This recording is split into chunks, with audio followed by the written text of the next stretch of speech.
All Hit Radio.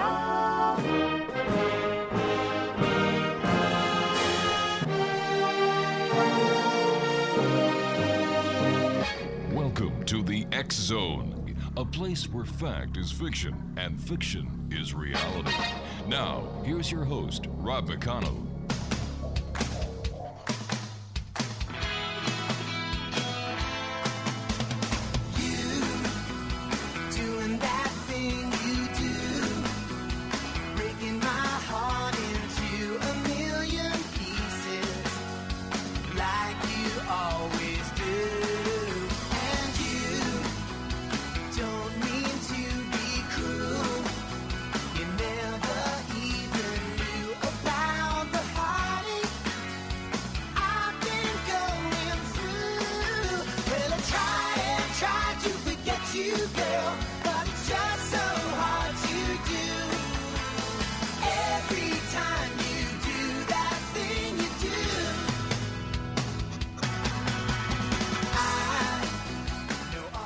And welcome back to the X Zone, everyone. I am Rob McConnell, and for the next 2 hours, I'm your host and your guide as together we cross the time-space continuum to this place that I call the X Zone.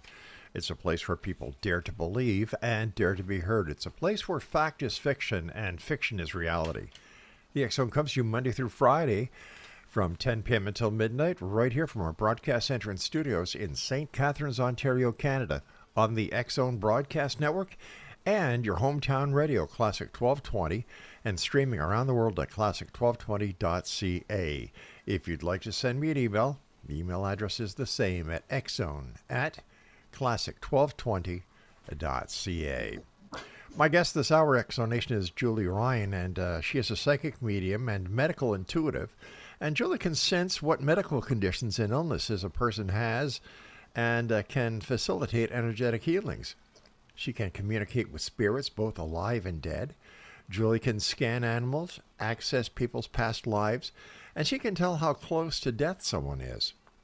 Her book, Angelic Attendants, What Really Happens as We Transition from This Life into the Next, describes a series of events that involves angels, multitudes of deceased family members and friends, the spirits of deceased pets, and the countless serendipitous and miraculous moments. Julie's Angel Messages book are pictures that angels answering to kids. I guess it's a kid's book. So joining me now is Julie Ryan. Her website is AskJulieRyan.com. And Julie, welcome back to the X Zone. Thanks, Rob. Always a delight to get to be with you. Yeah, same here, Julie. I have to ask you, when I was going over your bio, spirits of dead people and alive people? Yeah. Oh, how does that work? Yeah. Well, a spirit is just energy, and it's either attached to a body having a human existence or it isn't. Mm-hmm. But I connect to that energy. So it's irrelevant whether it's attached to a body or not. We can still talk to them. You know, I've been doing this show for nearly 35 years now, and that's the first time I've ever heard that. Really? Really? Well, yeah. Oh, yeah. It's not just people, it's animals, it's whatever. Fluffy's having a sore paw or something, and so we can talk to Fluffy and find out what's going on. So based on your experience and the people that you've talked to and the spirits that you've engaged on both sides of the realm of reality, I guess, what happens when someone dies? Well, we're surrounded by angels and the spirits of deceased loved ones and pets as we're transitioning. And I have coined it into 12 phases, the 12 phases of transition. And it's a glorious sight, Rob. People are so afraid whether they're going to fly or they're going to fry when they die. And I'm here to tell you, everybody flies, everybody goes to heaven.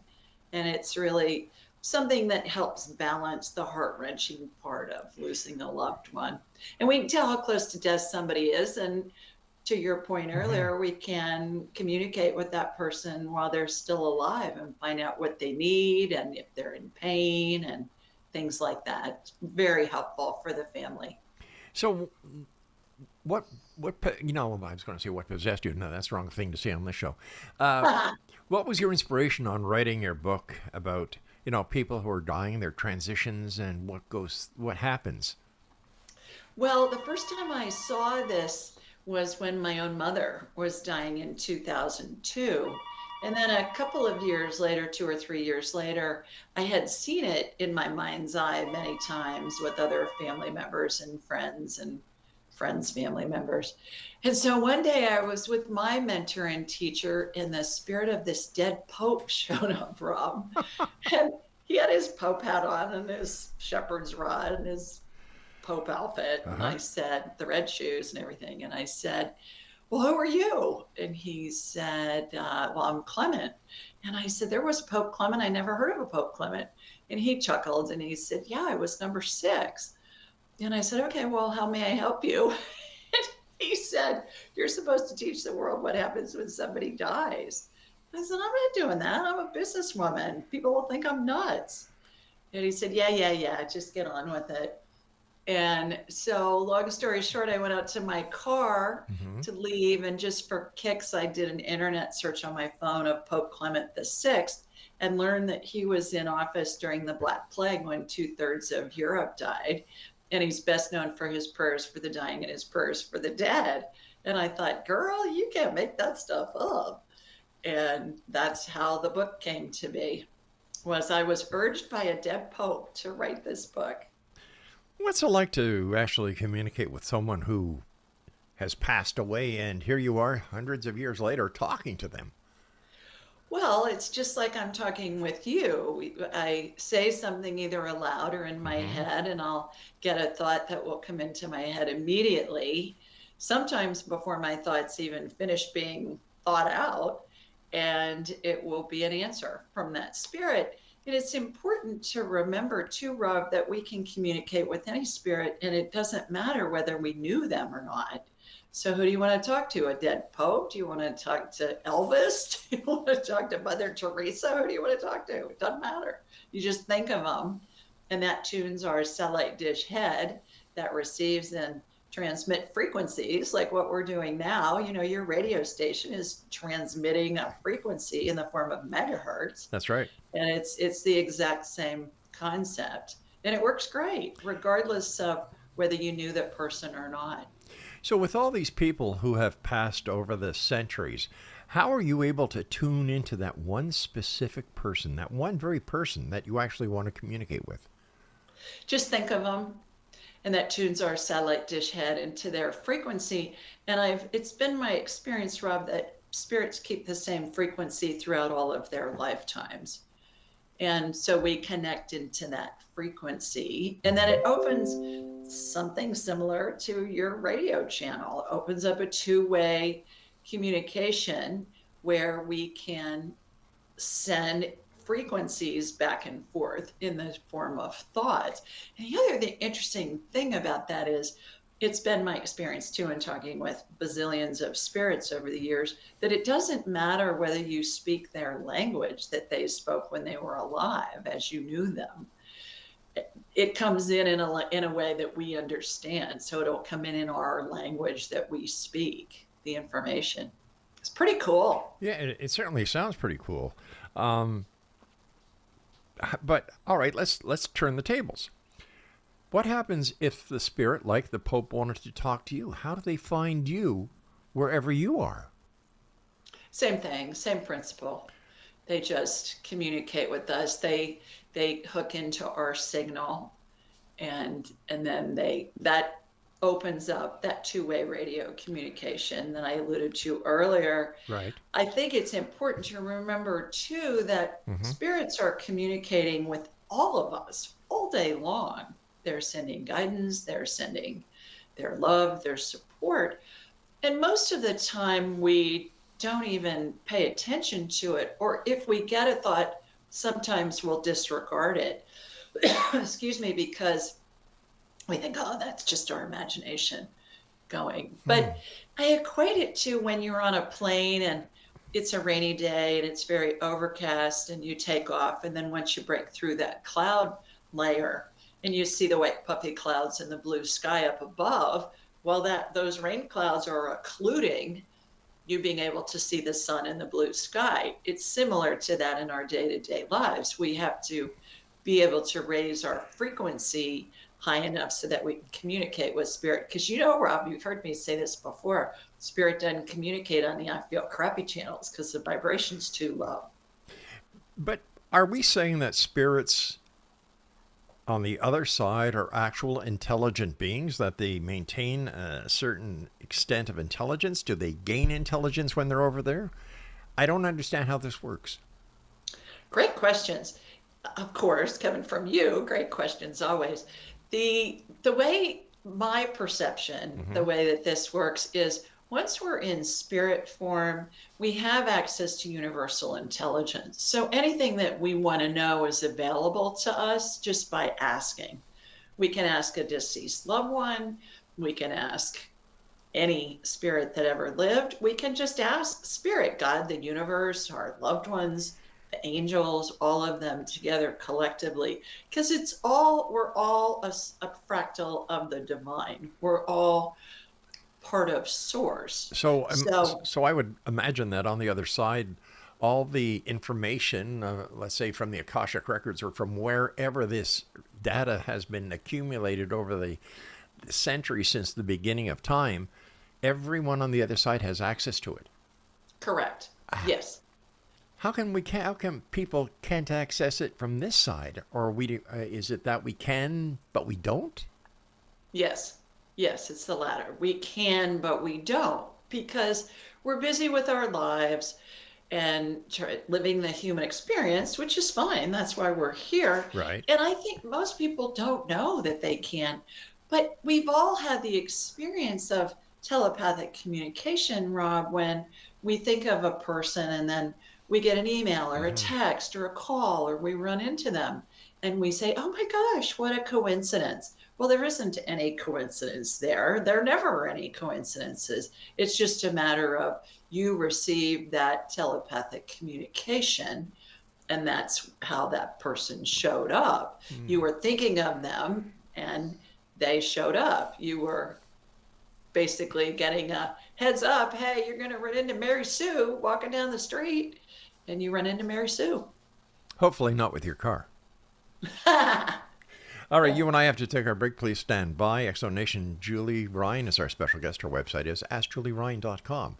And Julie and I will be back on the other side of this very short break as the X-Zone continues with yours truly, Rob McConnell, from our broadcast center and studios in St. Catharines, Ontario, Canada, on the X-Zone Broadcast Network.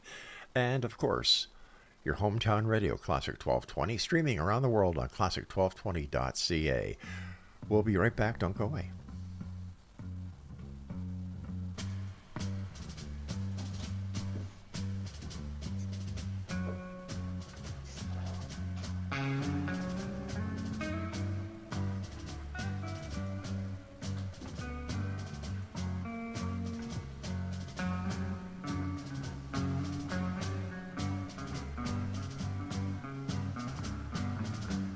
One pill makes you larger.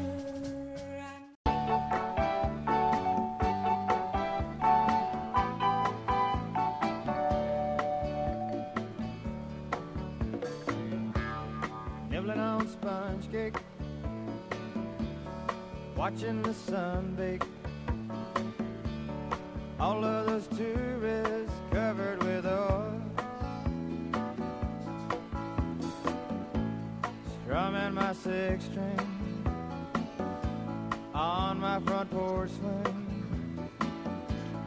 Smell those shrimp, they're beginning to boil. Wasting away again in Margaritaville. Julie Ryan is my guest. Her website is julieryan.com. And that was Jimmy Buffett, Margaritaville. And I must tell you, having stayed at a number of Jimmy Buffett hotels throughout the Caribbean, they are fantastic. And there's nothing better than sipping on a margarita while you're watching the sun go down and you have a big plate of those jumbo shrimp that Jimmy has. And he was a great loss. Julie, has there ever been a time when something that someone from the other side, I mean besides the Pope, has just floored you? That they've told me? They floored you with what they were saying or who they were. No. And he didn't even floor me. I just had a discussion with him, and I told him I wasn't going to do what he was asking me to do. But then I ended up doing it anyways. So I don't argue with him anymore. I just do what he asks because he's always right. Duh. But yeah. No, I can't think of anything wrong. Okay, when did all this start for you? Like, has this been something you've been able to do all your life, or did this develop or evolve from something that you were doing? Well, I am an inventor of surgical devices sold throughout the world and a serial entrepreneur who's founded 9 companies in 5 industries. And so I'm a businesswoman who learned how to do woo-woo, and I'm a buffet of psychicness, which means I didn't have dead people chasing me as a child, or if I did, I wouldn't have known what to do with that information. And I learned how to do all this stuff, and now I teach people all over the world how to do it. Well, when was the first time that you realized that you were able to do this? Well, I studied this curriculum for 6 years, and that started about 30 years ago. So a long time ago. I've been doing it pretty much full time for the past 6 years or so. I sold my surgical device manufacturing company in 2015, and then Pope Clement showed up and all of that, and it's kind of just taken off from there. And it's the most fun thing I've ever done. I don't have any plans. I don't have a business plan. People say, what are your goals? I say, I don't know. I don't have any.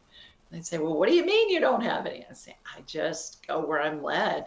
And it's been really, really fun. I get to talk to people from all over the world and just have an amazing life because of it, frankly. Now, when did the psychic healing come into play?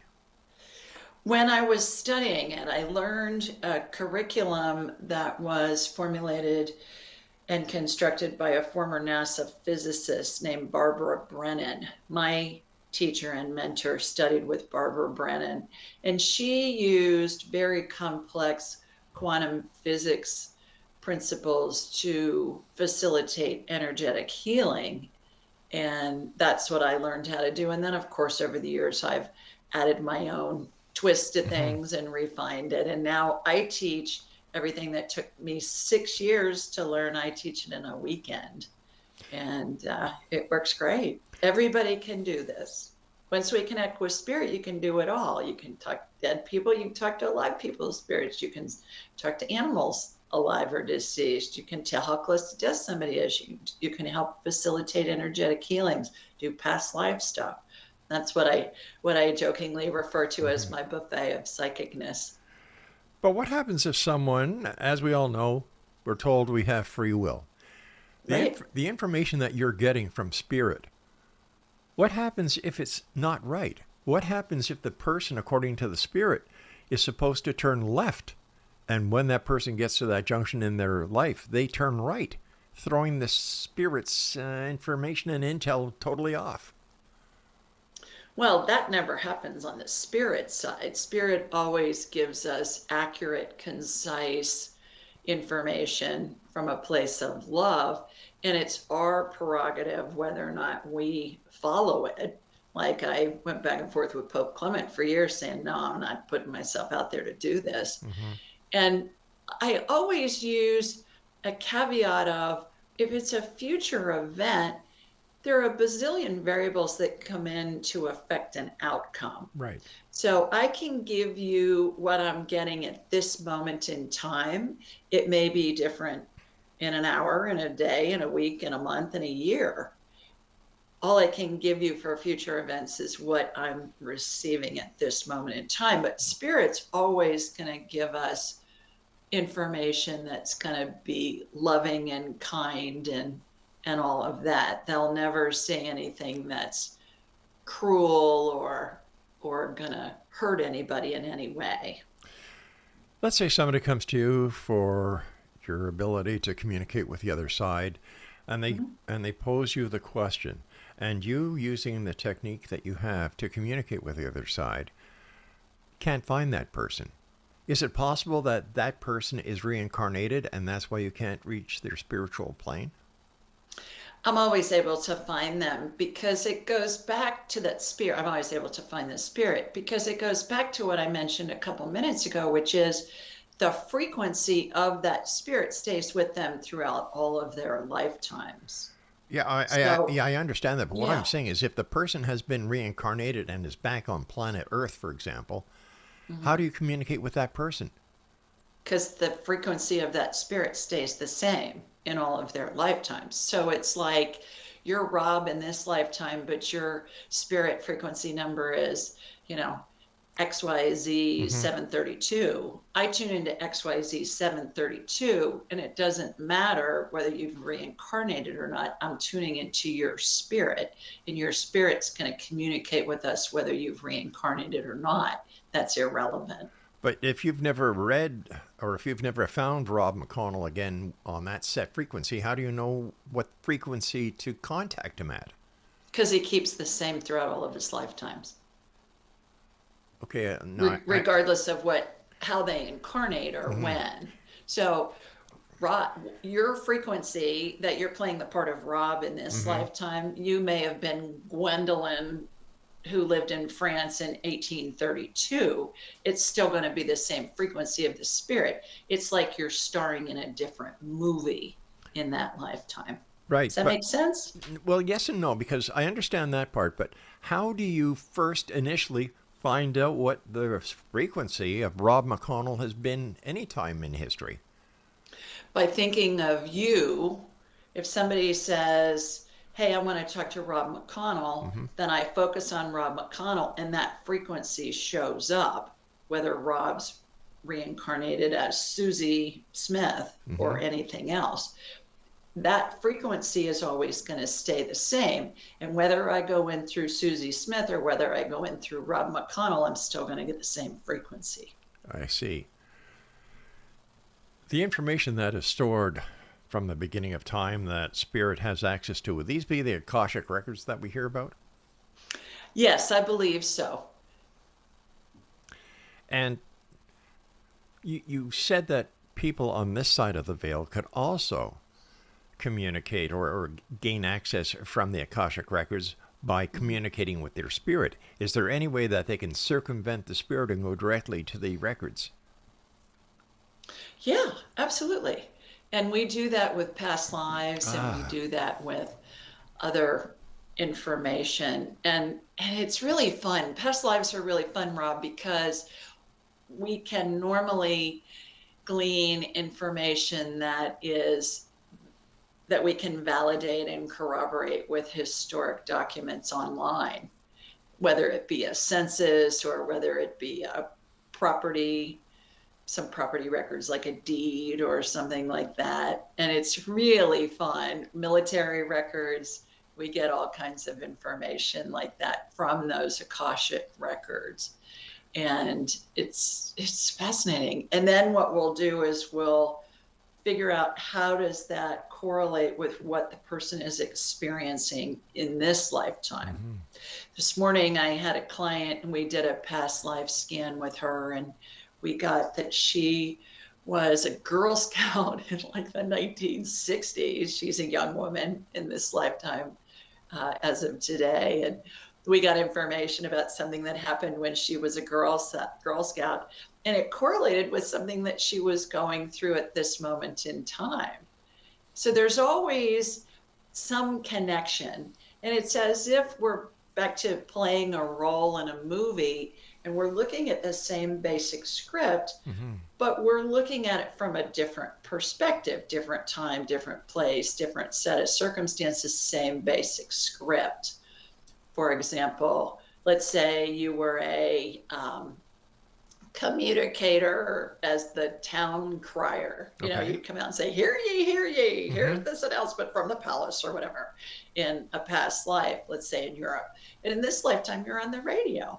So you're still a communicator. You're just doing it in a different way to get a different perspective on things. If you communicate with somebody to work on their past lives, Does their past lives always have to be earthbound, or if can they be in other dimensions, other planets, other universes? Yes, yes, they can. And I've seen that many times. I have a quick story for you on one of those if you'd like it. Sure, I've got a minute. Okay, so a guy called into my show, Ask Julie Ryan is my show Thursday nights, and people call in from all over the world. And he said, was I an engineer in a past life? And I saw this, it looked like a Star Wars set. And I got that he was head of the electrical grid. He was kind of like an engineer then and powered whatever their settlement was. And so I said to him, well, what kind of engineer are you? And he said, I'm an electrical engineer and I build engines for GE, jet engines for GE. I said, well, okay, you were an electric guy in charge of the electrical grid back then in 1931 on a different planet, and you are now. But the interesting thing about that, Rob, was it kind of looked like Star Wars. There were flying vehicles and stuff like that. So when I first got that picture in my head, I thought, well, maybe this is a future lifetime, but it wasn't. It was a past lifetime. A past lifetime on a different planet that is more advanced than we are. Yeah, exactly. Gotcha. All right, Julie, stand by. We've got to take our break at the bottom of the hour. Exonation Julie Ryan is our guest. www.askjulieryan.com. And we'll both be back as the X Zone continues on this very first hour of our 2-hour show on the X Zone Broadcast Network and your hometown radio, Classic 1220, and streaming at classic1220.ca. When she was just small, when the men on the chessboard get up and tell you where to go, and you've just had some kind of mushroom, and your mind is moving low. Go ask Alice.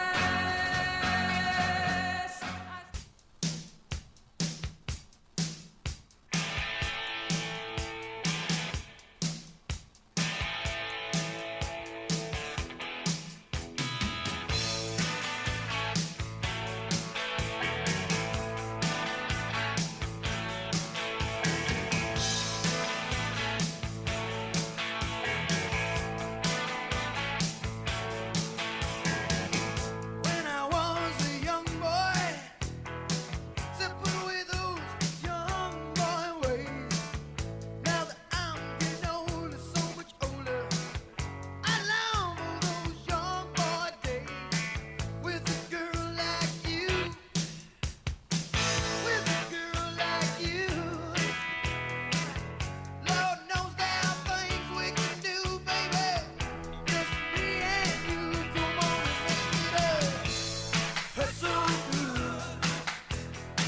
Come on, baby, make it hurt so good. And welcome back, everyone. Once again, I'd like to welcome our newest affiliate in Midland, Michigan. And of course, that's WVEX 105.3 FM. And here's a little bit of news that I'm happy to share with all the X Zone Nation tonight. Starting June the 15th, Craig? June the 15th, we're going to be back doing our televised version of the X Zone radio TV show. And we've just signed a contract with Mojo Media that will get us around the world. They already have stations lined up in, let me see, Africa, Australia, Asia, the European Union, and of course Canada, the United States, Central America, and South America, and Asia. So it's going to be quite a new experience, and that'll be the second media broadcast group we're with. So thank you, the X Zone Nation, for making this happen. Julie Ryan is our special guest, www.askjulieryan.com. Julie, can I talk to you about the medical scans that you do? Sure. How does that work, Julie? Here you are in your home. How do you get to scan a person, let's say, halfway around the world? Is it because you're using the frequency, once again, their identifier? Absolutely, yes. I could find you anywhere. If you were in a galaxy far, far away, Rob, I could find you. I would rather... Doesn't matter. I'm not with people when I scan them. If there's anybody that I'd like to scan me, if I was in another galaxy, it would be you, Julie. Oh, I'm honored. When you scan a person, How do you tell what's wrong? Do you see it in your mind's eye? Do you feel it on your body? How does that work?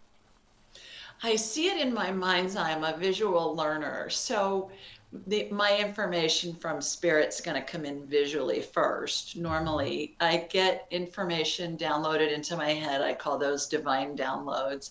And so it's a multitude of different skill sets that I've developed over the years. It can involve feeling from a kinesthetic standpoint, smelling, hearing, but most often it's a visual followed by a kinesthetic and a direct knowing that come in simultaneously. Okay, and how do you help this person once you've zeroed in on what the issues are?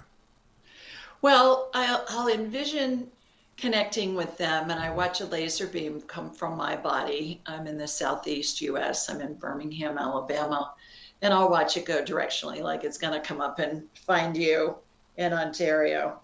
And then I'll have a hologram of you in my mind's eye, and I'll envision shooting energy from your feet up through the top of your head. And I always go in blind first, Rob, because I want to see where the energy is going to go initially. That's going to tell me what the most pressing issue is that's going on in your body. And then I normally like to have a checklist of, I've got this symptom, I've got this pain, I've got this whatever. And then just from a time management standpoint, I want to cram as much information and healing in the hour that we have together if I'm with a client. If somebody's calling on into my show, they'll just tell me something that's going on that's a symptom. I'll hone in on that. And then something will be identified. And immediately thereafter, there will be some type of energetic healing that will begin. Now, this is spirit working through me and with me to help facilitate healing. And that healing can come in the form of something getting added, something getting removed. I watch procedures all the time in my mind's eye that emulate what I saw in the operating room for all those decades when I was in there developing products, testing prototypes, things like that. Sometimes I see healings that utilize methodologies and devices that haven't been invented yet. And regardless of what I'm seeing in my mind's eye, Rob, I'm going to be very descriptive with the person with whom I'm speaking because I want them to envision what I'm describing. Because when they do that, it helps integrate the healing into their body. The body's always going to follow what the brain tells it, even if the brain doesn't believe it to be true. An example of that is think of a time when you watched a scary movie, perhaps on TV. Well, your brain knew it was pretend, but your heart might have felt like it was beating so fast it was going to jump out of your chest. So that's how it works.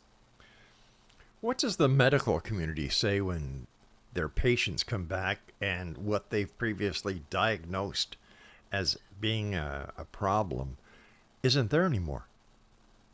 Well, sometimes they'll call me, like if a new organ has been replaced. I use stem cell energy a lot to if somebody needs a new kidney or a new liver or something like that. And stem cell energy is the absolute coolest stuff, Rob, because it'll regenerate any body part we need. And sometimes when those organs show up on subsequent scans at the doctor's office, I've had physicians call me over the years. I have many physicians that take my class, and it just increases their skill sets to help their patients heal. But they're so busy. Most doctors see about 30 patients a day. And I think if they're interested in it, for the most part, they don't have time to turn around. I have many patients that when they go to the doctor and whatever their diagnosis was and everything, and it's all healed, the doctor will say, gosh, that's great. And most of the time they won't ask them even what they did. Right. You know, they're just on to the next patient because they got 6.2 minutes to talk to that patient and then get on to the next patient. Undoubtedly, Julie, the medical systems in the United States, Canada, and other countries is suffering so much because of lack of qualified people. More and more people are coming down and wanting to go see their doctors. There's not enough doctors. There's not enough nurses. There's not enough PSWs. There's not enough everything. My question to you is, why wouldn't the Western medical community contact you, teach, not even their doctors, their nurses, and anyone else who wants to learn how to do this to help lift the load off of the medical community and get more people healthy? Well, I do have doctors that refer their patients to me normally when they can't figure out a diagnosis. And oftentimes it's something like they have mold exposure, and I get them on my radar and I can see the mold in their energy field. I mean, they're covered in mold. I'll say, where are you guys? You got a moldy problem in your house? And they'll say, yeah, we got a water leak. I'll say, yeah, I can tell. And it's causing this multitude of symptoms. But to answer your question, Rob, it's not part of the business model of our medical system. And I was in it for 30 years. I know it well. Right. And energy healing doesn't garner a lot of billable services. So it all goes to the buck. It goes to the buck. You go in and somebody says, and I get this all the time. I'll have a client say, well, my doctor says I have an autoimmune disease and I just have to live with it. And there's nothing that can be done and blah, blah, blah, blah. And I say, autoimmune diseases, that term is just nonsense, because think about it. The body is programmed to heal. The body is never going to attack itself, ever, under any circumstances. Let's get to what the root of the issue is. Let's not just deal with the symptoms and medicate them with pharmaceuticals or surgery or other procedures. And let's figure out what the root cause is. When we fix the root cause, the symptoms go away. And so my show and my practice, I say, I blend spirituality and practicality to help us live a life of purpose and joy. And certainly Western medicine and Eastern medicine and all the ancillary medical procedures are all part of the healing equation, as is the work that I do.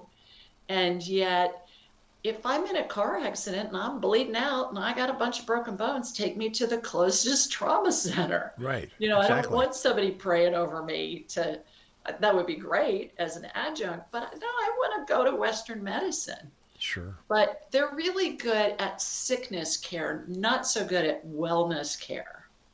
Well, aren't they two different things as taught by the different medical schools to the practitioners? Oh, yeah. Oh, yeah. Yeah. They are taught, here, make a diagnosis, and then it's almost like cookbook medicine. Make a diagnosis, and then you go look it up online, and it tells you what drugs to prescribe, tells you what the protocol should be for the treatment. And when people come to me, oftentimes, Rob, they'll say, I've been to multiple doctors, gotten a bunch of different diagnoses and a bunch of different treatment plans, and none of them have worked, and I've spent a fortune in the meantime. So we get to the root cause of what's happening. Fortunately here in Canada, especially here in Ontario, we have Ontario Medicare, Right. Ontario health coverage, where we don't pay doctors. We don't pay for operations. Everything is covered under the health insurance plan. But I've talked to many friends in the United States and other parts of the world where the costs are just unimaginable to us up here. Right. And there are many Canadians that come to America and other countries because they don't want to wait a year or two Yeah, exactly. to have a procedure done. So it's very cost prohibitive. And it's the number one reason that people go bankrupt in the U.S. is medical Really? bills. Oh my gosh. With all the money that the U.S. and other governments are sending to the Ukraine and other countries, would it be better off to take care of the people in your own country first? Well, yeah, that's definitely part of Yeah. the conversation, isn't it? Yes, it certainly is. Julie, stand by. You and I have to take our final break. When I'm with you, time goes by so fast, and I so do appreciate everything you do on this show, in the public, and especially on your own show. So thanks very much for being around, Julie. Excellent. I'll be back on the other side of this break with my guest, Julie Ryan, as we wrap up this hour here in the X Zone. And if you'd like to find out more about Julie, her website is www.askjulieryan.com. And when we come back, Julie Ryan's got a special gift for you guys. No, I'm not going to tell you about it. I'm going to let Julie tell you about it. This is the X Zone. I'm Rob McConnell. Whatever you don't go away, and you're listening to us on your hometown radio, Classic 1220, and streamed around the world on classic1220.ca on the X Zone Broadcast Network.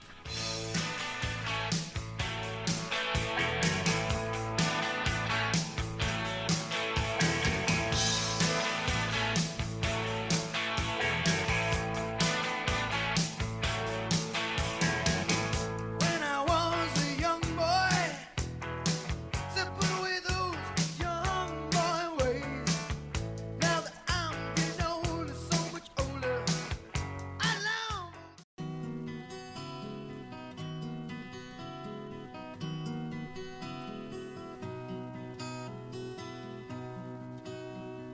Yesterday, a child came out to wander,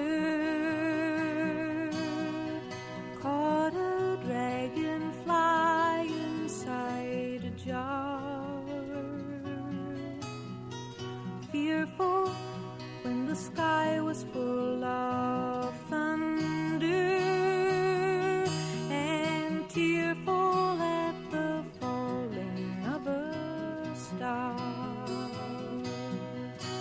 And the seasons, they go round and round, and the pains of ponies go up and down. We're captive on a carousel. And welcome back to X Zone Nation. That was Joni Mitchell, a Canadian artist who was singing The Circle of Game.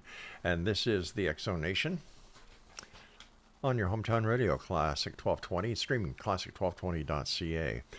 Now, I told our listeners that you had something for them, Julie. Can you please tell them what it is? I sure do. Anybody that would like a free copy of my book, Angelic Attendants, What Really Happens as We Transition from This Life into the Next, just go to julieryangift.com. That's julieryangift.com, and we'll send you a free digital and audiobook version. Just say you heard us on the X Zone with Rob, and we'll be delighted to share a free copy with you. And for the listeners, I thank you for that, Julie. I had a thought during the break. As you know, I was a police officer for a number of years before I got into broadcasting. With your talent, with your gift, having the ability to find anyone, anywhere, I would imagine that the police forces would be very interested in you and helping them track down their most wanted. I have done some of that work in the past. Yeah, it's really fun. What's your favorite part of the work you do?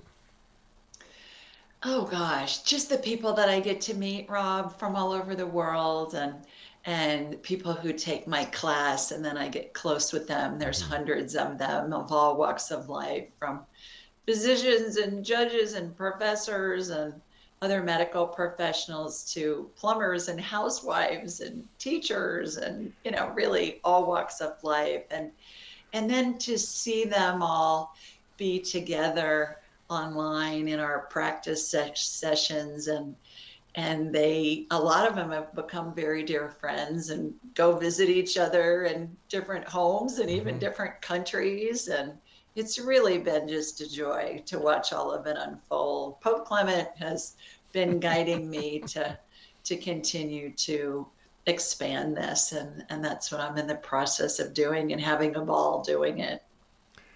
You were talking about past lives before. Have you ever done a past life reading on yourself? And if so, who have you been in the past? I have, yes. Well, I was a lassie in Ireland during the potato famine. So that was interesting, and got information on that. I've heard I've done it on myself, and I've also heard from several others that are in this zeitgeist, or this niche, if you will, who've told me that I've been a healer in many, many lifetimes, and that in this lifetime I would do lots of things that help people heal. And I have done that from the medical side of the equation with hospital supplies and surgical devices, and now I'm using energy medicine. And it's really fun because I get to see methodologies and devices sometimes before they're invented, Rob. like stem cell energy. I saw that before stem cell therapy really was a thing. And that stuff will regenerate anything we need. I watch organs and other body parts get generated in a mold, and similar to the molds that I used in manufacturing, blow molds, injection molds for plastics. And I say even a Jello mold is a mold.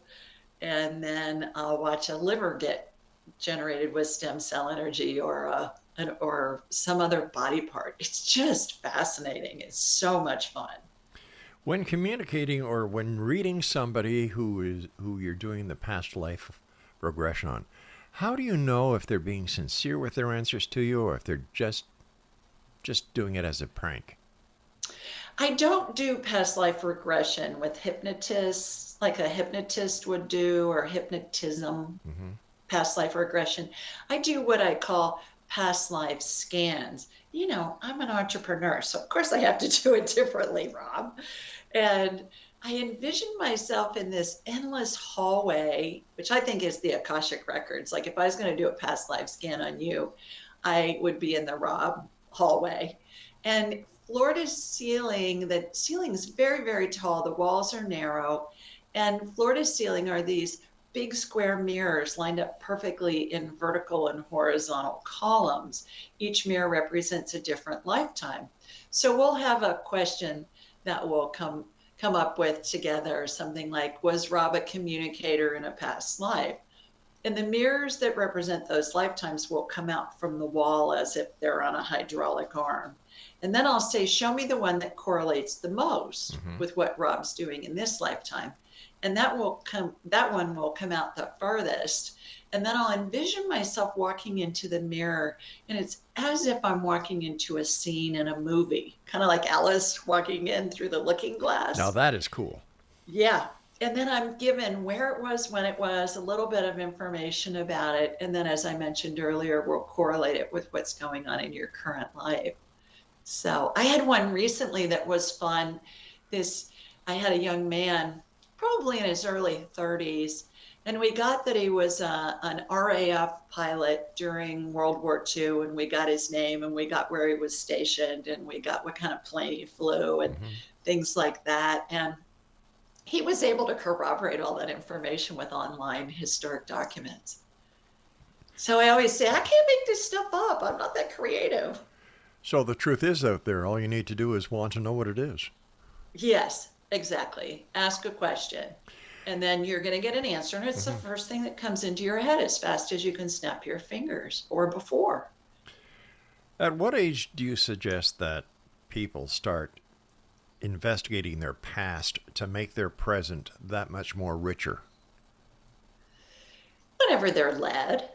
If somebody is interested in it, it's really fun to just kind of investigate it and to explore it. But it's not a necessity. It's more a want than a need from my perspective. I was just thinking about people listening tonight who said, well, geez, would this help my child become better grounded? And if the parents see or feel there's something that isn't clicking, if they brought the child to you because they believe it could be something from their past, would this help the child? It can, but most children are doing this on their own, Rob. Really? It's the parents that don't have access to it. Because little kids all do it. We all do it right out of the gate. We all come in with the ability, and then we start to shut it down about the age of 7-ish or so, when grown-ups are saying, oh, honey, that's just your imagination. That's not really real. You really don't have a friend there that you can see. But this kid's going, yes, I do. Freddie's right here, and here's what he looks like. He's got freckles and red hair and all of that. Or they'll say that they're maybe a deceased grandparent or great-grandparent comes to visit them. And they'll know the grandparent's name, they'll know their birthday, they'll know information about them, and they'll say, well, great-grandpa comes and plays trains with me. Well, this kid can't even read yet and never met great-grandpa, but great-grandpa had all kinds of train sets.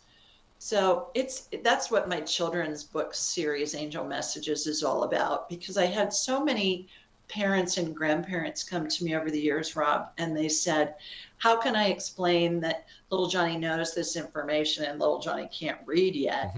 How do I explain that little Johnny knows information about past lives that we can corroborate with historic documents online? And again, this kid can't read yet. And then lastly, how do we explain to this child that his grandmother is deceased and she's in heaven now? And the little child says, no, she's not. She's asleep in that box up there in the front of the room, because they're at the funeral home for the viewing. So, the visitation hours. And most children will talk about this, and then they're shut down by parents or grandparents or teachers, or sometimes their friends. And they'll say, man, you're just weird, because there isn't anybody there and you're talking to somebody. It's strange that we poo-poo certain things that the children talk about, like their invisible friends, like grandma being there, and yet we promote other imaginary scenarios as real. The Easter Bunny, Santa Claus. Yeah. When you go to school and the teacher teaches them how to, read and about Puff and Dick and Jane, and they all have a good little chit chat. And then as they grow older, we take them from the innocence of their imagination and we throw them into a world of mucked up reality. Well, Ireland, the fairies in Ireland are a great example. There was an archaeologist there, an American archaeologist, and he just asked people on the street, do you believe in fairies? And this one woman said, no, sir, I don't, and they're everywhere. So I think that lore is, and most of it can be traced to really historic occurrences. Yeah. And then the old telephone game and the legends, the legends were embellished over the years. And Camelot, the whole King Arthur's Round Table, supposedly happened in Scotland, not in England. Well, there's a lot of that in history. History, to me, needs to be rewritten, and the right way, the real way, as it happened, not as the victors wrote it. We've got about 50 seconds. What's up with you? What are you going to be doing in the future? Well, my class is going to be May 18th and 19th here. That's online. And then I'm going to do a live training in Atlanta, November 1st through the 3rd, which is really fun. And then there's training online that you can do anytime. So that's fun. And, we're on YouTube. We're on all the podcast networks. Everything's Ask Julie Ryan, AskJulieRyan.com. You can get there, and it's just really fun. We're going to be releasing in a lot of different languages on YouTube. Yeah. So working on that, getting those episodes dubbed in whatever the language is. All right, Julie, I want to thank you so much for joining us. Take care. Keep the great work up, and I look forward to the next time you and I meet back here in the X Zone. Thanks, Rob. Always a delight to be with you. Have a nice day, Julie. Bye-bye now. X Zone Nation, Julie Ryan has been our guest this hour. Once again, her website, AskJulieRyan.com. I'll be back on the other side of this brief commercial break as the X Zone continues right here on the X Zone Broadcast Network and on your hometown radio, Classic 1220, classic1220.ca. If you'd like to check out the other programming we have available for each and every one of you with our compliments of all the programming we do, visit our X Zone Broadcast Network website at www.xzbn.net. No, not night, Craig, it's net. www.xzbn.net. I just did that to see if he was listening and he caught it. I'll be back on the other side of this break. Don't go away.